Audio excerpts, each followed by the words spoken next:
नमस्कार, आदाब, सत श्री अकाल, आदर, अभिनंदन, आभार। मैं हूं अनुराग अखौरी और आप देख रहे हैं रोज प्लस। आज हमारे साथ बात करने के लिए हैं मिसेस चांदनी शाह जी। मिसेस चांदनी शाह यूएई में रहती हैं और ये एक बहुत बड़ी इन्फ्लुएंसर भी हैं। तो आज हम बात करेंगे चांदनी जी से। चांदनी जी, सबसे पहले तो हमारे शो में आपका हार्दिक स्वागत है। Thank you. आप कहाँ से हैं इंडिया में? मैं इंडिया मुंबई से हूँ, born and bought up in Mumbai. Chandni ji Mumbai से हैं। चांदनी जी, आपने पढ़ाई कहाँ से की है? मैंने पढ़ाई भी मेरी मुंबई से की है। I am a Xavier student और अ मिठीबाई गर्ल। वाह। आप इंडिया में कुछ काम करने के बाद आप फॉरेन जाकर सेटल हुई या आप डायरेक्टली फॉरेन जाकर? इंडिया में ऐसे मुझे काम करने की कोई ज़रूरत नहीं थी, बट मेरे फादर को चाहिए था कि मैं एकदम इंडिपेंडेंट बनूं। तो मैं यस ऑफ कोर्स मैं काम करती थी कॉल सेंटर्स में। और यस मैं आई थी दुबई 2007 ऐसे ही घूमने के लिए मेरी सिस्टर के पास। उस टाइम मेरी सिस्टर इज़ हियर सिंस 2007। तो मैं उनको मिलने आई थी। तो मैंने उस टाइम पे इंटरव्यू दिया था और मैं सिलेक्ट हुई थी।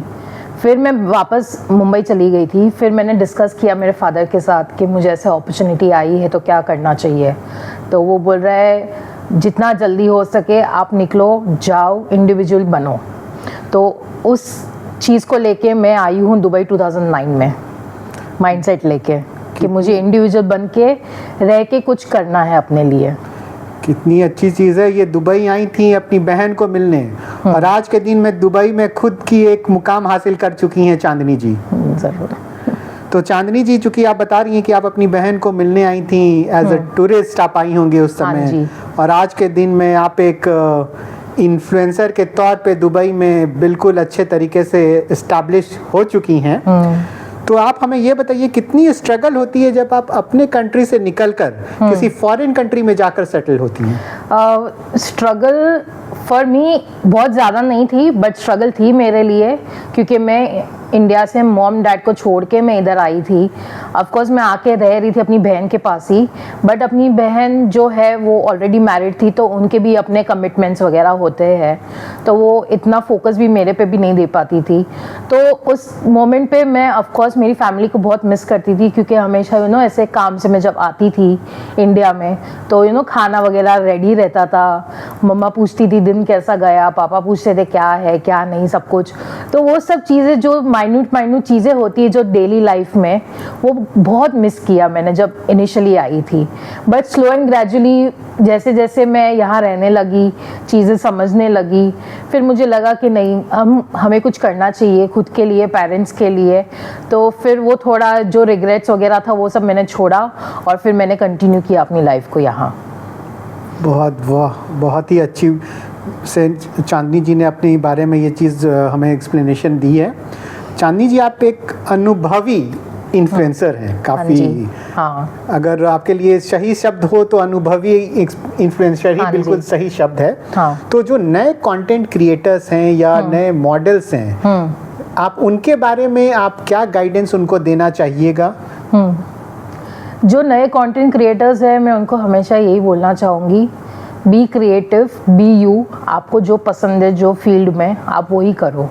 कोई कुछ कर रहा है, उसके ज़्यादा फॉलोअर्स हो रहे हैं, उसके ज़्यादा व्यूज़ हो रहे हैं वो कंटेंट पे, वो सोच के आप वो मत करो। आप जिसमें सही लग रहा है आपको कि आपको ग्रो करना चाहिए, कंटिन्यू विद दैट। और एक चीज़ पे फोकस मत करो। आप फूड कर रहे हो तो सिर्फ फूड करो, क्योंकि सर्टन टाइम के बाद ना लोग बोर हो जाते हैं सेम कंटेंट को देख के। तो हमेशा कुछ ना कुछ नया एक्सप्लोर करो, कुछ ना कुछ नया वैरायटी लेकर आओ, जिससे लोगों की एंगेजमेंट आपके साथ बनी रहे। बिल्कुल सही जवाब दिया है चांदनी जी ने। अब चांदनी जी चूँकि एक बहुत ही अनुभवी इन्फ्लुएंसर हैं, तो इनसे हम एक और प्रश्न इसलिए पूछेंगे क्योंकि ये दुबई में इवेंट्स में भी काफ़ी एक्टिव हैं। Yes, exactly. तो दुबई में इवेंट्स में इसलिए एक्टिव हूँ क्योंकि मैं एक हूँ इन्फ्लुएंसर। दूसरा, मुझे सोशलाइज होना बहुत अच्छा लगता है और दुबई में सोशलाइज होना बहुत ज़रूरी है, क्योंकि अगर सोशलाइज नहीं करेंगे दुबई में रह के तो फिर फ़ायदा नहीं है। बिकॉज दुबई इज़ वास्ट, यहाँ लोग काफ़ी है, अलग अलग भाषा के लोग हैं, अलग अलग कास्ट रिलीजन के लोग हैं, उनसे मिलिए, उनके कल्चर के बारे में जानिए। There is lot more things to know about people के बारे में। तो हमेशा अपने आप को बिजी रखिए, क्योंकि यूएई में ऐसा है कि हम ऑफ कोर्स अपने फैमिली से दूर है, तो हमारा सिर्फ 9 to 6 या 8 to 5 का जॉब होता है, उसके बाद कुछ करने को होता नहीं है। तो ऑलवेज एडवाइजेबल, अपने आप को खुश रखने के लिए कुछ ना कुछ आपको ज़रूरी करना चाहिए। ऐसा नहीं कि ऑफिस से आ गए, घर पे बैठो, खाना बनाओ और बस मोबाइल पे ब्राउजिंग करते रहो या कुछ। अपने आप को बिजी रखो तो आपका मेंटल हेल्थ भी अच्छा रहेगा और आपको पॉजिटिविटी भी रहेगी। बिल्कुल, जैसे चांदनी जी बता रही हैं कि ये काफ़ी सोशल हैं, हाँ। तो इनसे हम लोग इसलिए एक प्रश्न और करना चाहेंगे इवेंट से रिलेटेड, क्योंकि इनकी काफ़ी फ्रेंड्स जो हैं वो मॉडलिंग में भी हैं और मॉडल्स भी हैं। यस। तो नए मॉडल्स के लिए आप क्या गाइडेंस देना चाहिएगा, क्योंकि नए जो मॉडल्स हैं उनको कोई जानकारी नहीं होती है कि मॉडलिंग के फील्ड में कैसे एंट्री की जाए, स्टार्टिंग कहाँ से की जाए, किसे अप्रोच की जाए, उन्हें ज़ीरो नॉलेज होती है और वो इधर उधर भटकते रहते हैं, परेशान होते रहते हैं। तो काइंडली थोड़ा आप उनके लिए एक गाइडेंस दीजिए, सो दैट उन्हें। मॉडल्स लोग के लिए भी मैं यही कहना चाहूँगी कि ऑफ कोर्स मैंने जैसे बताया, सोशलाइजिंग इज़ वेरी इंपॉर्टेंट। तो आप जैसे आते हैं, अगर आपको कोई प्लेटफॉर्म वगैरह चाहिए, अभी सोशल मीडिया तो बहुत एक्टिव है, तो आप देख सकते हैं, किसी को अप्रोच कर सकते हैं थ्रू सोशल मीडिया।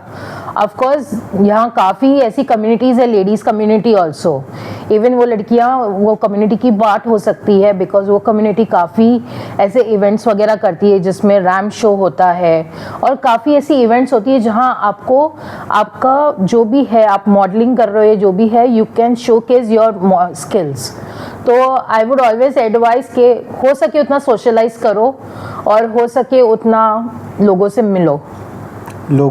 बहुत बहुत अच्छी से चांदनी जी एक्सप्लेन कर रही हैं कि सोशल होने से कितने फ़ायदे हैं, कितने बेनिफिट्स हैं। yes. और आप चूँकि जैसे आप अपनी सिस्टर से मिलने आई थी एज ए टूरिस्ट और आप दुबई में सेटल हो गई, हाँ. तो और आप सेटल नहीं, आप एक बहुत ही अनुभवी इन्फ्लुएंसर भी हैं। हाँ, इसलिए हम आपसे ये पूछना चाह रहे हैं कि जो इंडियंस बच्चे भारत में हैं, भारत के अलग अलग राज्यों में हैं, मुंबई, दिल्ली, कर्नाटका, कहीं भी हैं, वो भी फॉरेन कंट्री आकर चाहते हैं कि उन्हें भी अच्छी अपॉर्चुनिटीज़ मिले, क्योंकि वो जाके वहाँ पे जॉब कर सकें।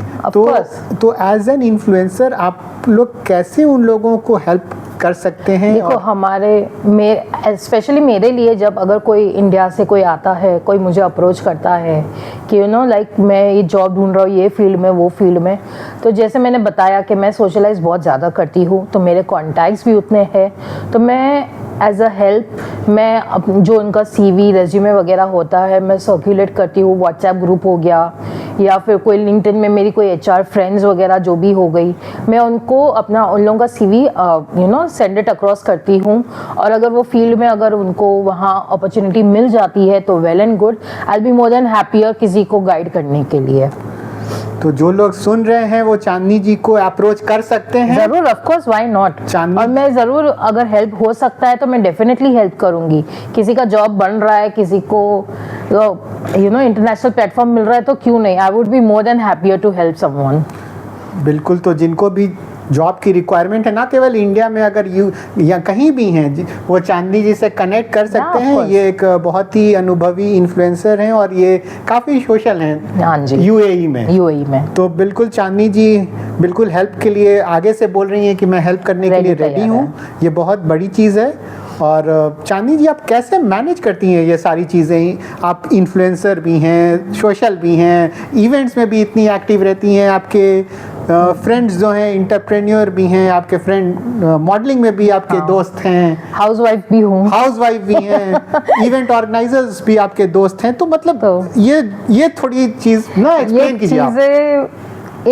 पहले बहुत डिफिकल्ट होता था मुझे कि मैं पहले एक्चुअली काम करती थी अभी 3 साल ही हुआ है मैंने काम छोड़ा है, वरना मैं काम और इन्फ्लुएंसिंग दोनों साथ में करती थी, तो वो मेरे को बैठ नहीं रहा था, तो इसलिए मैंने फिर अपना जॉब छोड़ा और फिर मैंने खुद का ही शुरू किया था।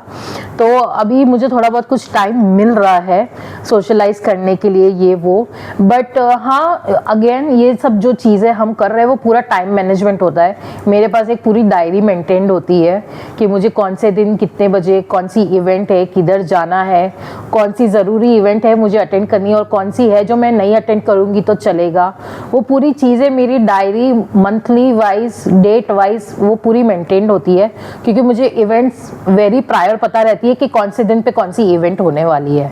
तो ऑफकोर्स टाइम मैनेजमेंट बहुत ज़रूरी है ये चीज़ में, तो अपनी डायरी मेंटेन कीजिए, राइट डाउन कीजिए, क्योंकि मोबाइल पे नोट्स वगैरह में कभी हम भूल जाते हैं, तो डायरी में अपना डाइनिंग टेबल पे ही रखती हूँ, रोज़ सुबह उठ के देख लेती हूँ पन्ना पलट के कि मुझे कौन सा इवेंट अटेंड करना है या नहीं करना है। बिल्कुल, मतलब जो ये टाइम मैनेजमेंट की बात कर रही हैं, ये अपने शब्दों के द्वारा ये बताना चाह रही हैं चांदनी जी बहुत ऑर्गेनाइज्ड हैं। हाँ, ये जरूरी है। हाँ, बहुत पहले ऑर्गेनाइज्ड नहीं थे, अभी हो गए। और टाइम मैनेजमेंट जो वर्ड इन्होंने यूज किया, इनके साथ में एक चीज और जोड़ दूं, time management is life management. तो Yes. बिल्कुल चांदनी जी इसको फॉलो करते हुए बहुत, यस, नहीं डेफिनेटली बहुत आज के दिन में एक अनुभवी इन्फ्लुएंसर हैं और एक वेल नोन फेस हैं और बहुत सोशल हैं। सबसे बड़ी चीज़ है कि काफ़ी सोशल हैं और हेल्प करने के लिए इंडियन कम्युनिटी के लिए every time, any time, Indian community, female entrepreneurs, womens, yes of course, any time. तो सारे लोग जो भी सुन रहे हो, जिनको भी कोई भी हेल्प की ज़रूरत हो, चांदनी जी को इंस्टा पे आप मैसेज कर सकते हैं। जरूर, डेफिनेटली। तो चांदनी जी, आप हमसे बात करने के लिए बहुत बहुत धन्यवाद। Thank you so much for your time. Thank you so much. Thank you.